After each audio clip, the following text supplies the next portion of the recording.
Engkaulah kekuatanku, Engkaulah kemuliaanku, Engkaulah segalanya bagiku.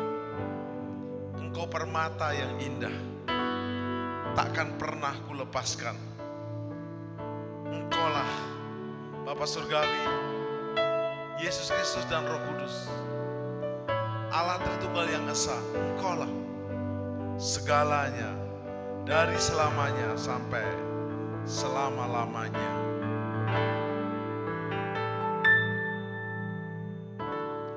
Engkaulah kekuatanku, Engkaulah kemuliaanku, Engkaulah segalanya.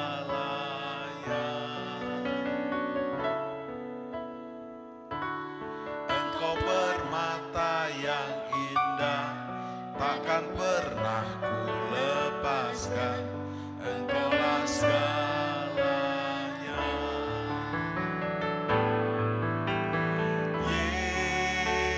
Yesus, doa Allah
Yesus domba Allah, mulia namamu dari selamanya sampai selamanya.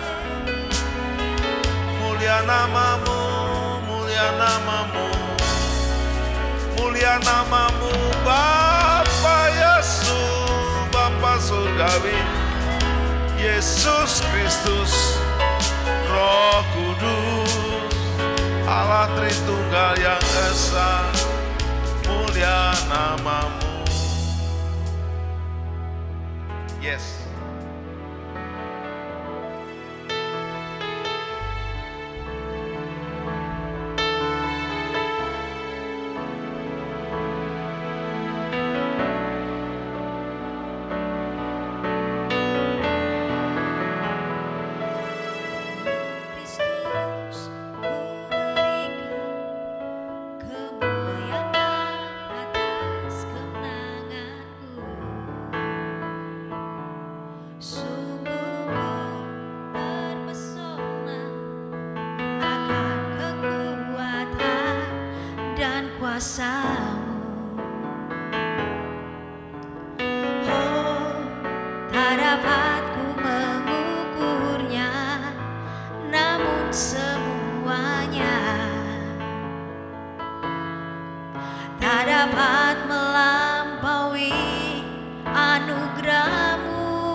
Kemuliaan dan kemenangan. Sungguh ku terpesona akan kekuatan dan kuasa-Mu.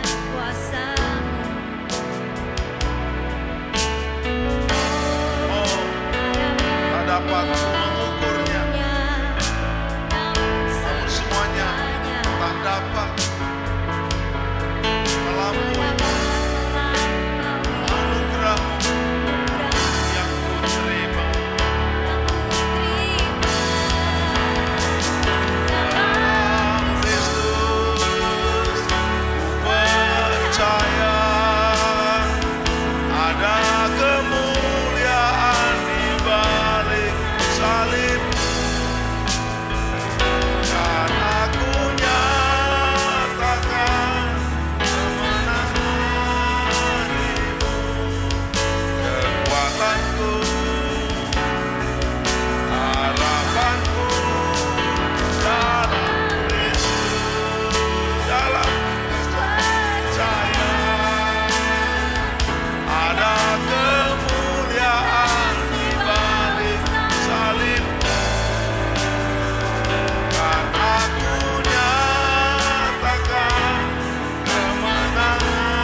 musik saja, biarlah kita deklarasikan iman kita. Dalam Kristus ku percaya, ada kemuliaan di balik salib.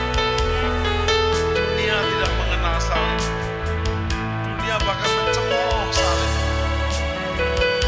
tapi salibmu akan menyatakan kemenangan darimu. Kekuatanku, harapanku di dalam salib Kristus. Bersama-sama dalam Kristus. Dalam Kristus ku percaya ada kemuliaan di balik salib.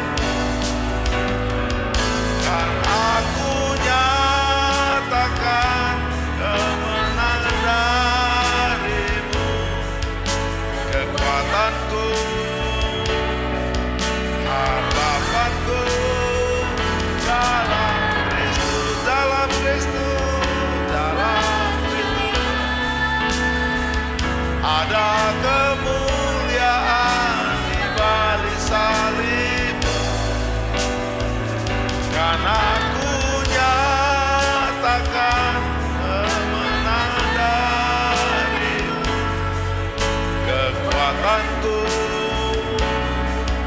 harapanku dalam Kristus. Kekuatanku, kekuatanku,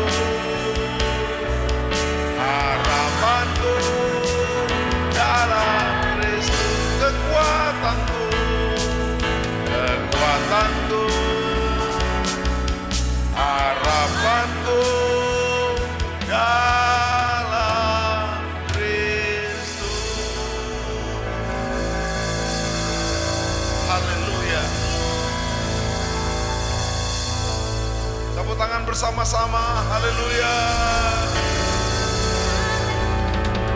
Yes.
Bapa surgawi dalam Yesus dan Roh Kudus, Allah Tritunggal yang Esa, Engkau kami puji di pagi yang teduh. Suci, suci, suci, murah dan perkasa, Allah Tritunggal, agung namamu, Allah Tritunggal, Allah Tritunggal, agung Allah Tritunggal,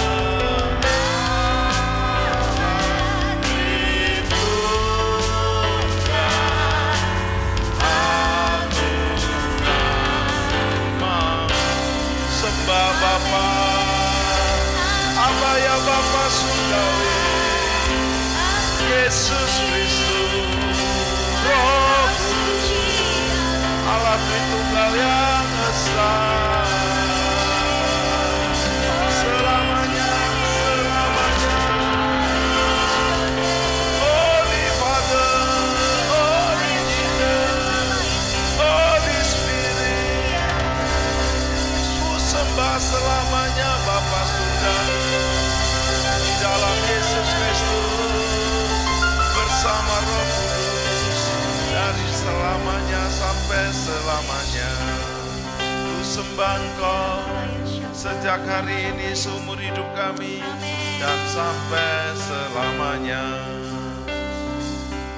Terima kasih Bapa, terima kasih Yesus, terima kasih Roh Kudus, Allah Tritunggal yang Esa. Amin.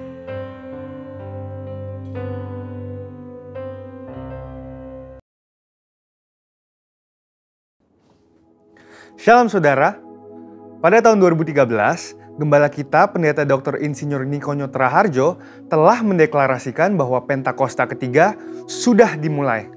Secara konsisten sampai hari ini, beliau mengatakan bahwa Pentakosta ketiga sedang terjadi. Namun, di sisi lain, beliau juga mengatakan bahwa kita sedang menantikan pencurahan Roh Kudus besar-besaran dari Pentakosta ketiga yang dahsyat. Jadi, apakah Pentakosta ketiga itu sedang terjadi atau akan terjadi? Untuk memahami hal ini secara alkitabiah, kita bisa membandingkannya dengan apa yang dituliskan di Alkitab mengenai kerajaan Allah. Pertama, kita bisa melihat dalam perikop Yesus dan Beelzebul di Matius 12 ayat 22-37. Ketika Tuhan Yesus mengusir setan dari seorang yang buta dan tuli dengan kuasa Roh Allah, Ia berkata bahwa kerajaan Allah sesungguhnya sudah datang. Demikian juga di bagian lain ketika Tuhan Yesus ditanya oleh orang-orang Farisi mengenai kapan kerajaan Allah yang akan datang, Ia menjawab, sesungguhnya kerajaan Allah ada di antara kamu. Tentunya di mana sang raja ada, baik secara fisik maupun di dalam Roh Kudus, di situ kerajaannya dinyatakan. Yang kedua dalam perikop kedatangan anak manusia, di Lukas 21 ayat 25-38, dituliskan mengenai Tuhan Yesus memberitahukan apa saja tanda-tanda kedatangannya kembali. Akan ada tanda-tanda di langit dan di bumi yang membuat bangsa-bangsa dan banyak orang ketakutan. Kemudian Yesus berkata, jika kamu melihat hal-hal itu terjadi, ketahuilah bahwa kerajaan Allah sudah dekat. Dan apabila kerajaan Allah sudah dekat, pada saat menjelang kedatangannya kembali, tentunya pada waktu Yesus mengucapkan perkataan itu 2000 tahun yang lalu, kerajaan Allah baru akan datang. Kerajaan Allah yang akan datang ini berbicara tentang kerajaan Allah yang dinyatakan dalam seluruh kepenuhannya.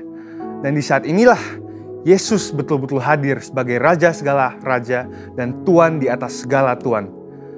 Dari dua pengertian itu, kita dapat berkata bahwa kerajaan Allah sudah datang karena Tuhan Yesus telah datang yang pertama kalinya. Namun, kita juga dapat berkata bahwa kerajaan Allah yang dinyatakan dalam seluruh kepenuhannya baru akan hadir saat Tuhan Yesus datang kembali. Dan dari sini, kita memahami bahwa kerajaan Allah bukanlah kejadian satu kali saja, melainkan suatu proses yang berlangsung dalam rentang waktu dan dalam intensitas yang semakin kuat. Pemahaman ini sangat penting bagi kita untuk memahami Pentakosta ketiga. Jadi, kembali ke pokok pembahasan kita, apakah Pentakosta ketiga sudah datang atau akan datang? Kegerakan Pentakosta ketiga dideklarasikan kembali di Indonesia pada tahun 2018 di hadapan banyak bangsa yang hadir dan berkumpul dalam unity dan kesatuan hati. Haus untuk melihat kegerakan Tuhan yang dahsyat. Peneguhan dan konfirmasi demi konfirmasi juga telah diberikan oleh banyak hamba Tuhan maupun institusi internasional. Kita juga dapat berkata bahwa Pentakosta ketiga sedang terjadi karena Roh Kudus sedang mengurapi kita saat ini dan memberikan kita kuasa untuk mulai bergerak menyelesaikan amanat agung. Dan Pentakosta ketiga juga dapat dikatakan akan terjadi karena kita sedang menantikan kepenuhan dari pencurahan Roh Kudus yang dahsyat di zaman ini, yang melebihi pencurahan Roh Kudus di era sebelumnya. Kita sedang menantikan penuaian jiwa yang terbesar dan terakhir sebelum kedatangannya kembali. Dan kita sedang menantikan digenapinya kebangkitan generasi Yeremia yang penuh Roh Kudus, cinta kepada Tuhan, dan bergerak untuk memenangkan jiwa-jiwa. Pemahaman bahwa Pentakosta ketiga sudah dimulai dan masih akan terjadi akan menuntun kita semua untuk meresponi Pentakosta ketiga dengan benar dan menghidupinya dengan berintegritas. Dengan itu, ada 3 respon yang lahir dari pemahaman ini. Pertama, karena Pentakosta ketiga sudah dimulai, maka kita harus menjalani hidup kita dengan kesadaran akan identitas kita sebagai seorang utusan Pentakosta ketiga seperti yang dikatakan di Kisah Para Rasul 1 ayat 8. Kedua, karena Pentakosta ketiga sedang terjadi, kita tidak menunggu secara pasif dan menjalani kehidupan seadanya, melainkan kita harus meminta dan mengalami kepenuhan Roh Kudus dan kuasa pemberdayaannya supaya kemuliaannya dinyatakan atas seluruh bumi. Ketiga, Pentakosta ketiga masih akan digenapi dengan sempurna.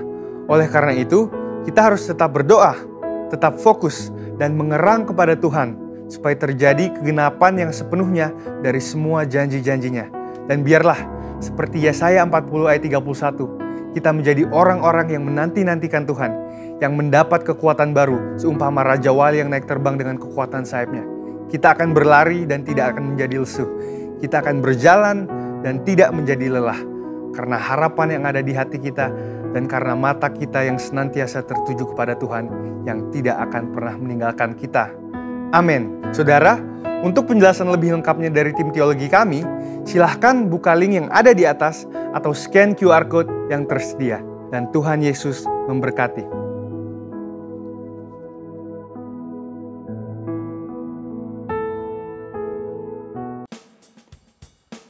Apa yang dimaksudkan dengan Pentakosta ketiga? Api Pentakosta menyala, api Pentakosta menyala, api, api, api, api, api, api Pentakosta ketiga. Deklarasi Pentakosta ketiga. 1. Pentakosta ketiga adalah pencurahan Roh Kudus yang dahsyat di zaman ini, melebihi yang terjadi di Azusa Street. 2. Pentakosta ketiga akan mengakibatkan penuaian jiwa yang terbesar dan yang terakhir sebelum Tuhan Yesus datang kembali. 3. Pentakosta ketiga akan membangkitkan generasi Yeremia, yaitu anak-anak muda yang dipenuhi Roh Kudus, cinta mati-matian kepada Tuhan Yesus, tidak kompromi terhadap dosa, dan akan bergerak untuk memenangkan jiwa. 4. Pentakosta ketiga lahir di Indonesia dan akan bergerak ke bangsa-bangsa. Gerakan ini dari timur ke barat dan akan kembali ke Yerusalem. 5.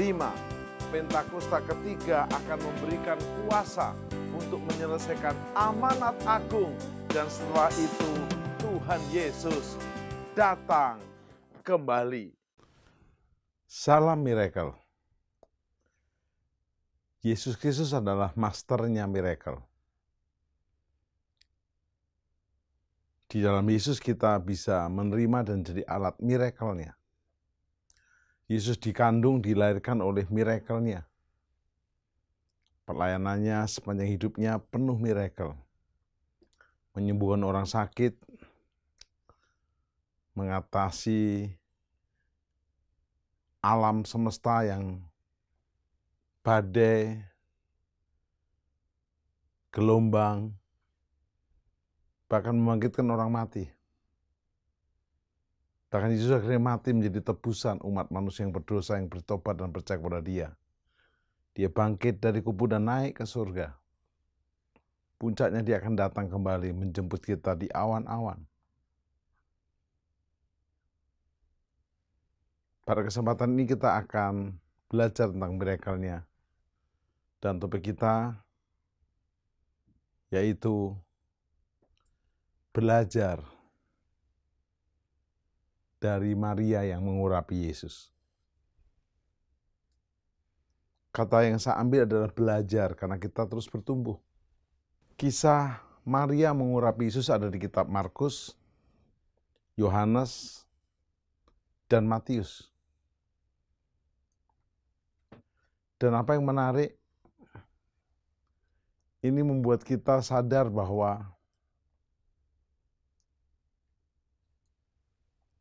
tiga Injil mencatat dengan lengkap. Dalam Matius 26, Markus 14, Yohanes 12, tertulis lengkap bahwa Maria mengurapi Yesus di Betania.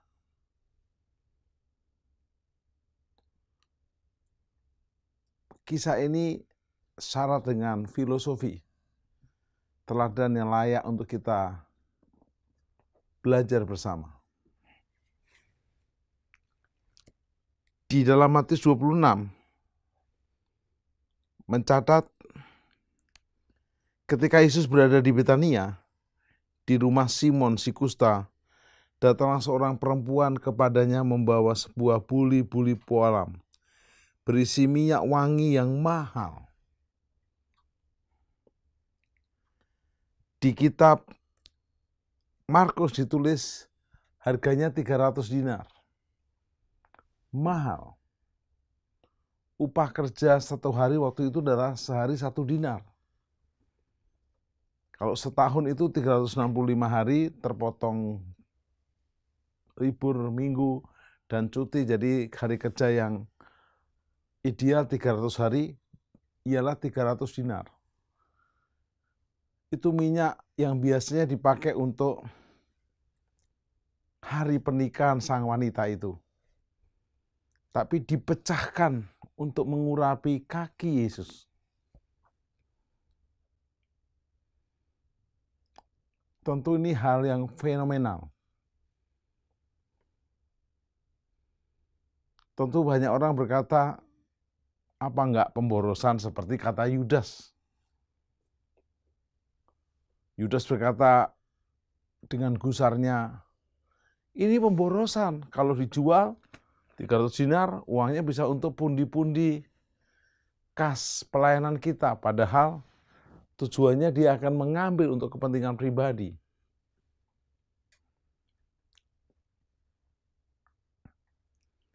Bapak, Ibu, Saudara, kita sedang bertumbuh bersama, belajar bersama untuk hari-hari makin berkenan kepadanya dan hanya melakukan kehendaknya. Apa yang menarik hari-hari ini? Kita masih diberi kesempatan untuk berubah, diperbaharui, menjadi lebih baik. Terkadang ada yang kita salah langkah seperti Marta, sibuk melayani tanpa mendengarkan Dia. Juga ini si Simon yang mengundang Yesus datang ke rumahnya, sekedar mengundangnya, tidak melakukan sesuatu yang fenomenal, khusus.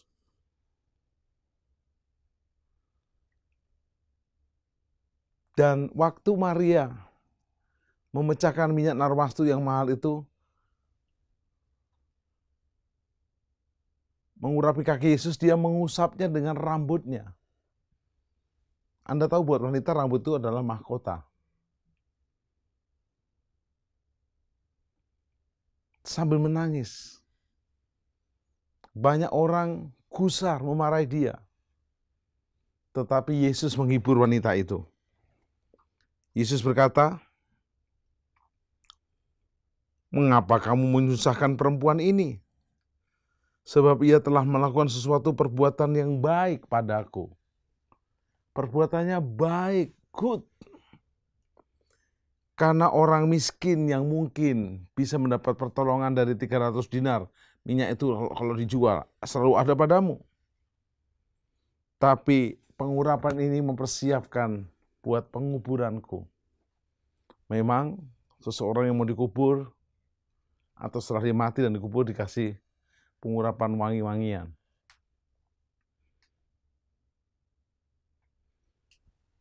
Bapak Ibu Saudara, bagaimana dengan kualitas kekristenan kita, iman kita di akhir zaman hari-hari ini? Puji Tuhan ada seseorang yang menulis lagu ini sangat baik. Cuma saya tambah dikit supaya lebih cocok.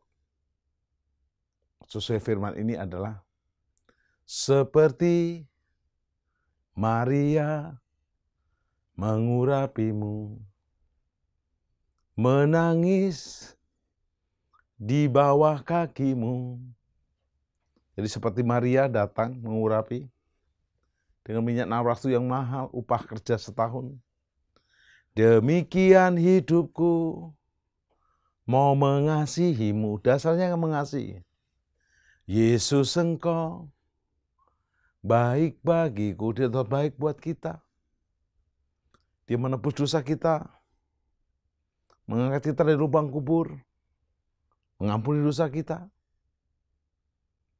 Sampai akhir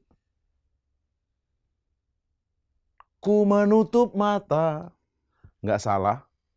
Ada yang akhirnya tutup mata dan nanti dibangkitkan pada hari rapture. Tapi ada juga yang berkata sampai akhir diangkat ke surga. Boleh juga. Ku tetap setia menanti janjimu. Jadi sampai finish setia menanti janji. Sampai ku dapatkan mahkota kehidupanku. Sampai mendapatkan mahkota. Berjuang lari terus. Paulus berkata, aku telah mengakhiri pertandingan dengan baik, mencapai garis akhir memelihara iman. Sampai akhir diangkat ke surga, ku tetap setia menanti janjimu. Sampai ku dapatkan mahkota kehidupanku. Ku tetap setia untuk melayanimu. Di kisah Yesus diurapi di Betania ini ada banyak tokoh. Dan Anda bisa memilih. Anda memerankan tokoh yang mana? Tokoh yang biasa aja, Simon yang mengundang Yesus masuk ke rumahnya,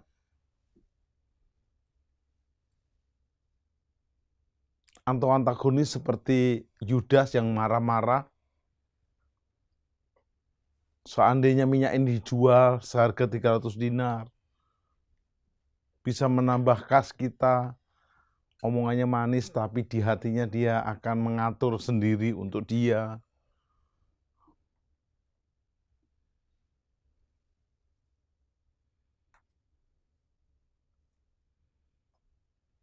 Bapak Ibu Saudara, pastikan hari-hari ini saya dan saudara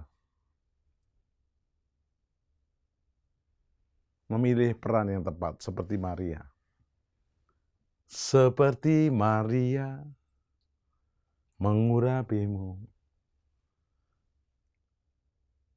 Jangan hanya minta diurapi, mengurapi, walaupun kaki Yesus. Menangis di bawah kakimu. Di depan banyak orang dia menangis. Memang tentu Maria banyak dosa. Tapi untuk diekspor di banyak orang nggak gampang. Dan kita teladani dengan berkata, demikian hidupku mau mengasihimu. Kita berkatakan, Yesus Engkau baik bagiku. Sampai akhir. Jangan di tengah jalan berhenti. Saya kecewa Pak sama gereja. Saya kecewa Pak sama pendeta, sama gembala. Saya kecewa Pak sama keluarga. Saya kecewa sama suami atau istri saya. Pokoknya saya kecewa.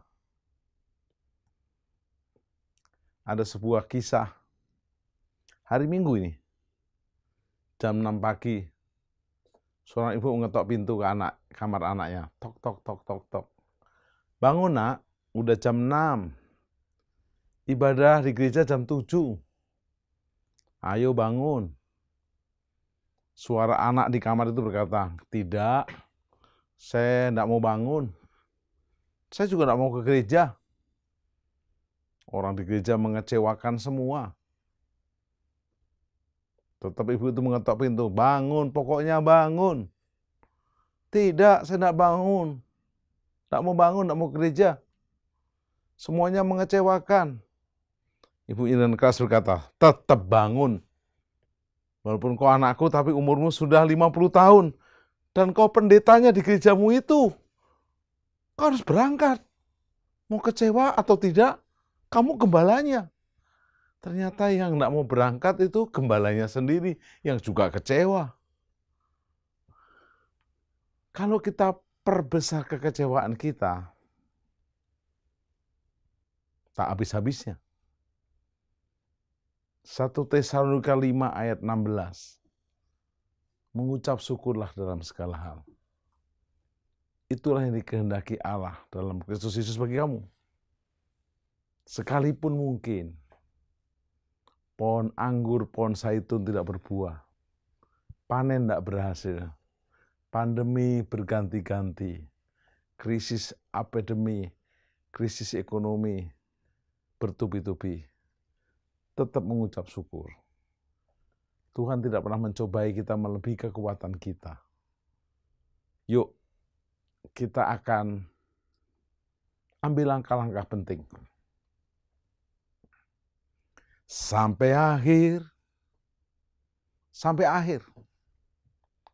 Wanita itu mencurahkan minyak yang mahal itu, mengoleskannya di kaki Yesus sebagai persiapan kematiannya, penguburannya, dan mengusapnya dengan rambutnya.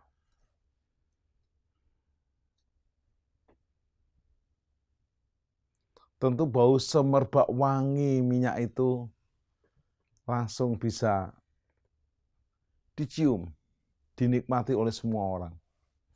Terlebih Yesus. Ada yang gusar, komplain, punya tujuan lain. Yesus mengatakan, jangan merepotkan wanita ini. Wanita ini sudah tepat. Bahkan Yesus akhirnya berkata, kemanapun Injil diberitakan, berita teladan wanita ini juga akan ikut diberitakan. Posisi saya dan saudara ada di mana sekarang? Apakah kita sedang, mohon maaf, lebih mirip-mirip mendekati Yudas, yang hitung-hitungan terus sampai akhirnya Yesus pun dijual dengan 30 keping? Atau seperti Simon, yang wajar-wajar saja? Atau seperti Maria? Minyak yang berharga itu bisa waktu kita yang berharga, harta kita yang berharga, ego kita yang berharga, harga diri kita yang berharga. Pecahkan sudah. Jangan dipertahankan. Nanti waktu kita rapture enggak bawa minyak, enggak bawa sertifikat, enggak bawa harta. Kita dilahirkan telanjang, kita naik telanjang. Dalam film-film rapture, pakaiannya tertinggal, kita tubuh yang baru. Kita nggak bawa apa-apa lahir, naik ke surga nggak bawa apa-apa. Jangan mempertahankan untuk mengkoleksi minyak-minyak mahal untuk hanya diri pribadi. Apa yang menarik, saudara? Minyak itu tentu akhirnya habis waktu dituangkan di kaki Yesus. Tapi wanita itu mengusapnya dengan rambutnya. Anda tahu, minyaknya boleh habis, tapi bau wangi harum. Minyak itu nempel sama rambut wanita itu. Tentu wangi. Pertanyaan saya, kehidupan Anda itu bagi dunia, bagi teman-temanmu, wangi atau sebaliknya? Harusnya berbau harum. Oh, dia. Wah, itu. Ciamik. Mantap. Bagus.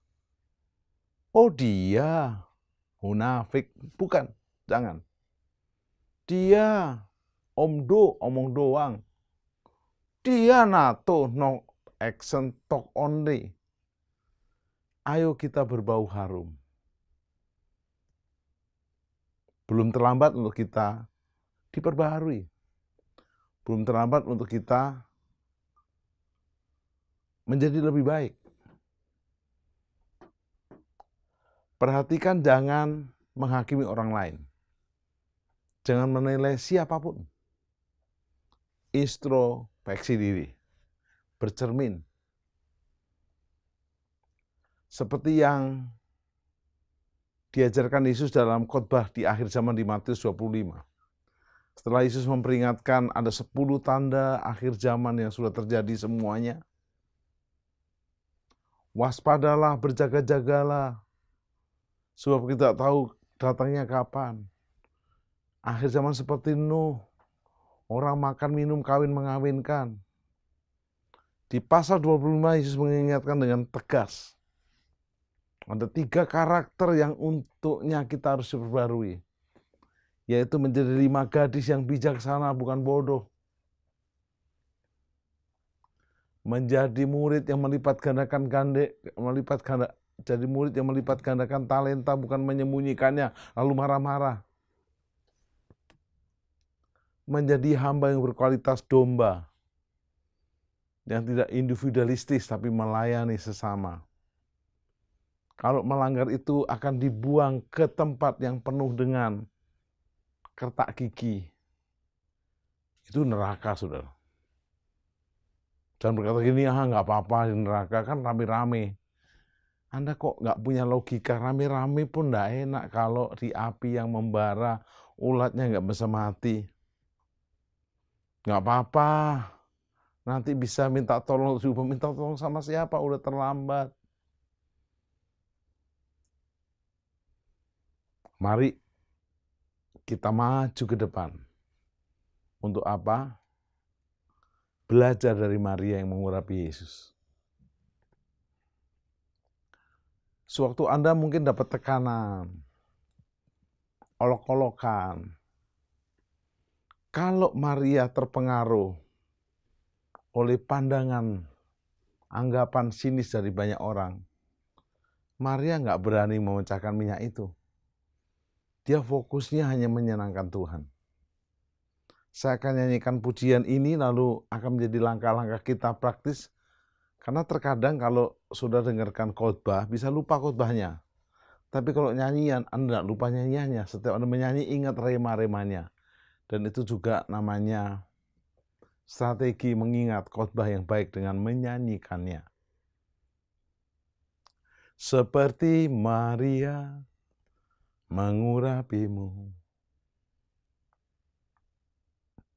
menangis di bawah kakimu. Ingat, Maria bukan mengurapi kepala Yesus, kaki. Nggak layak kita. Kerendahan hati. Demikian hidupku, mau mengasihimu. Waktu Anda sujud menyembah, Anda banyak membombardir Tuhan surga dengan permohonan, tolong, tolong, tolong. Mohon maaf, surga bukan regu penolong ya saudara.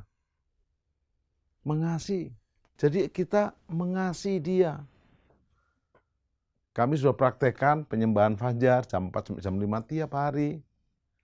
Misbah fajar jam 5 sampai 6 tiap hari. Yuk menyembah, yuk memuji, yuk mengagungkan dia, kagum akan dia.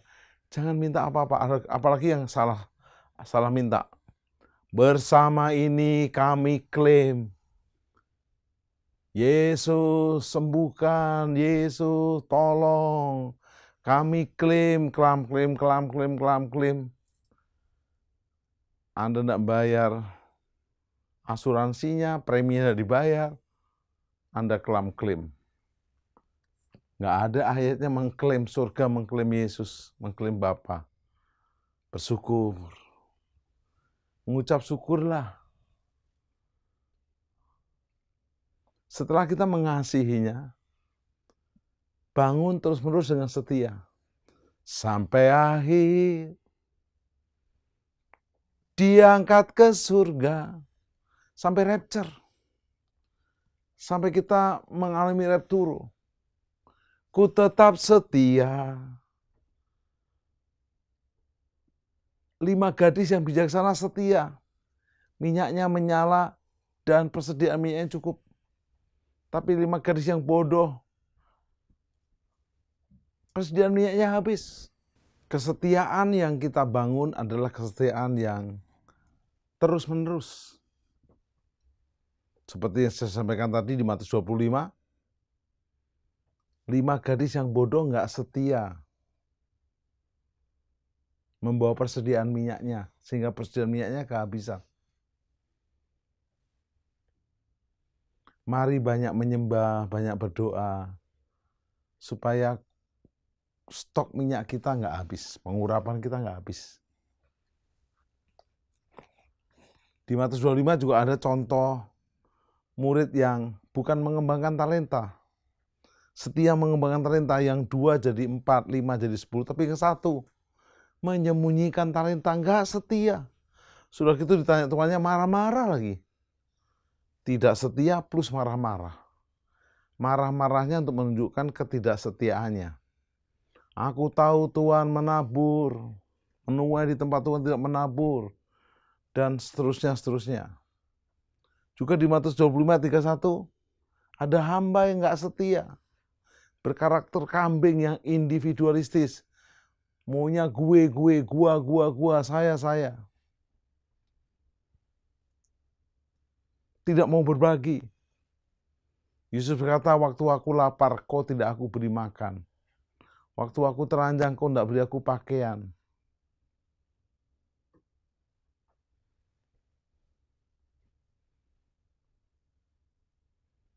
Dan kepada hamba yang tidak setia ini, kepada murid yang tidak setia mengembangkan talenta, mempelai yang bodoh tidak mempertahankan persediaan minyak, enyahlah, aku tidak mengenal kamu.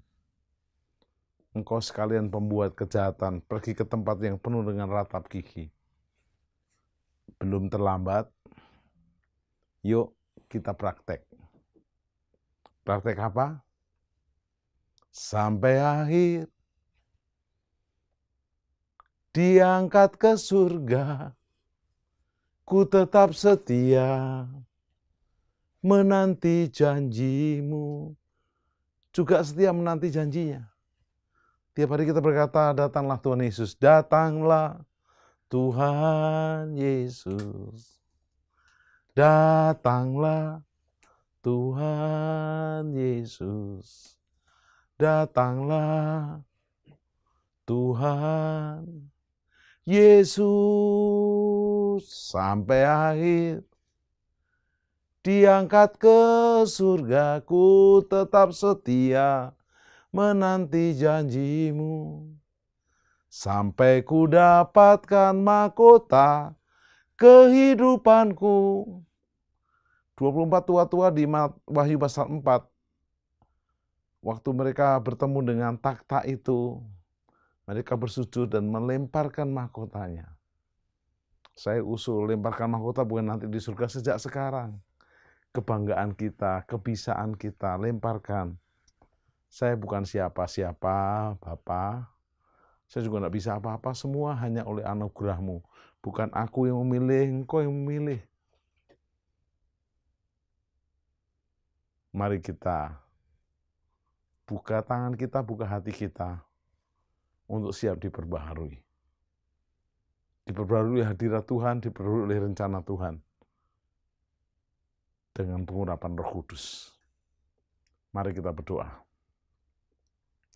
Apapun iman dan kepercayaanmu, itu pilihanmu pribadi. Saya menghormati. Kita ada di negara yang berdasarkan Pancasila.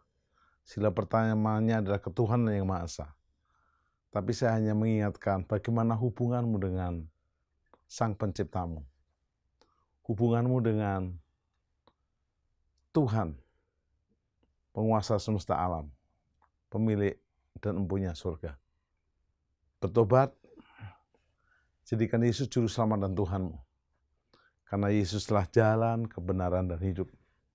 Tidak ada seorang pun sampai kepada Bapa kalau tidak melalui aku, kata Yesus.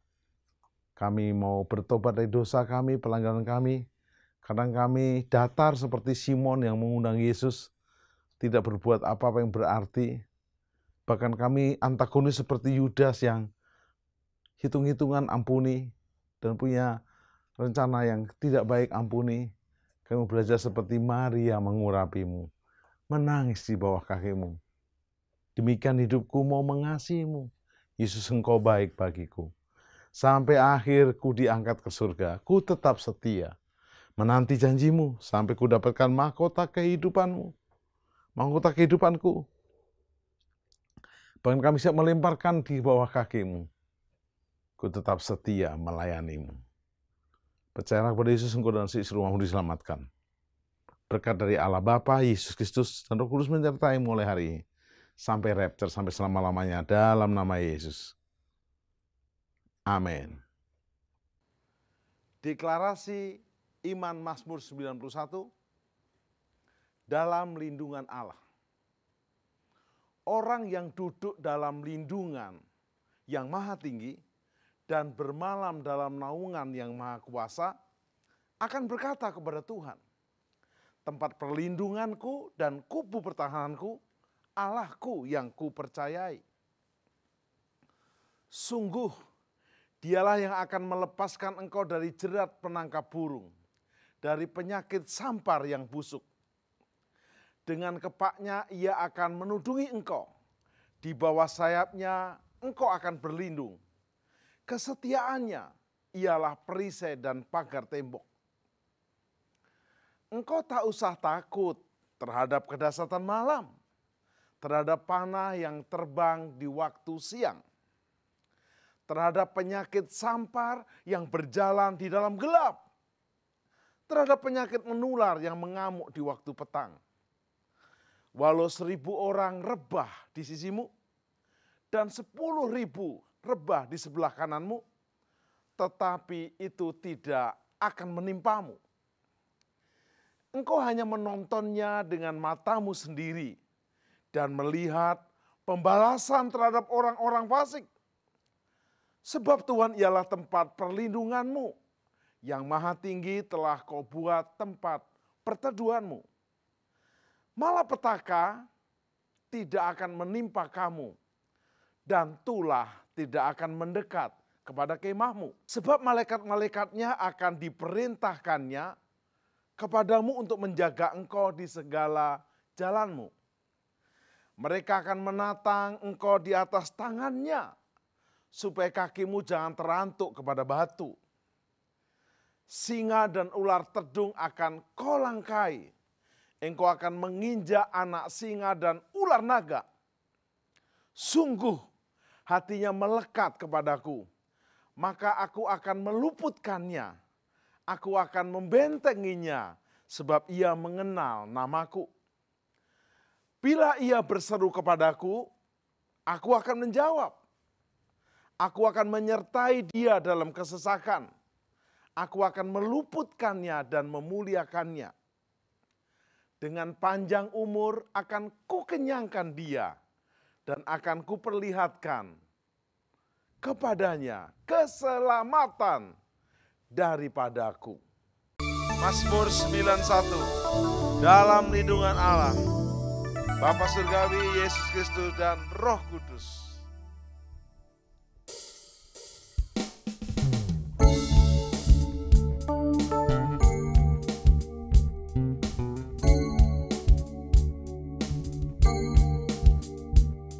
Orang yang duduk dalam lindungan yang maha tinggi dan bermalam dalam naungan yang maha kuasa,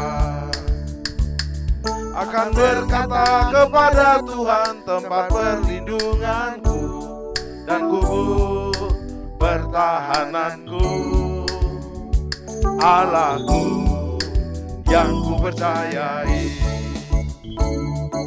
Sungguh Dialah yang akan melepaskan engkau dari jerat penangkap burung, dari penyakit sampar yang busuk. Dengan gempanya Ia akan menudungi engkau, di bawah sayapnya engkau akan berlindung. Kesetiaannya ialah perisai dan pagar tembok.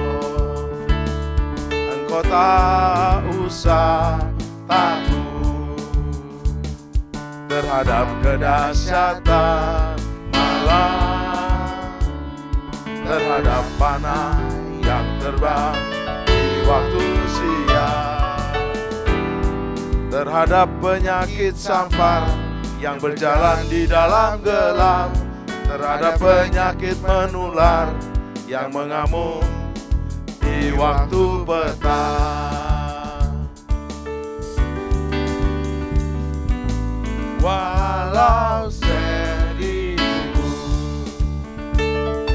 orang rebah di sisimu dan 10.000 di sebelah kananmu, tetapi itu tidak akan menimpamu. Engkau hanya menontonnya dengan matamu sendiri dan melihat pembalasan terhadap orang-orang fasik. Sebab Tuhan ialah tempat perlindunganmu, yang maha tinggi telah kau buat tempat perteduhanmu. Malapetaka tidak akan menimpa kamu, dan tulah tidak akan mendekat kepada kemahmu. Sebab malaikat-malaikatnya akan diperintahkannya kepadamu untuk menjaga engkau di segala jalanmu. Mereka akan menatang engkau di atas tangannya, supaya kakimu jangan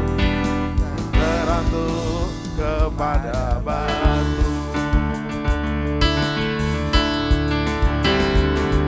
Singa dan ular teduh akan kau langkahi, kau akan menginjak anak singa dan ular naga. Sungguh hatinya melekat kepadaku, maka aku akan meluputkannya. Aku akan membentenginya, sebab dia mengenal namaku. Bila ia berseru kepadaku, aku akan menjawab. Aku akan menyertai dia dalam kesesakan. Aku akan meluputkannya dan memuliakannya. Dengan panjang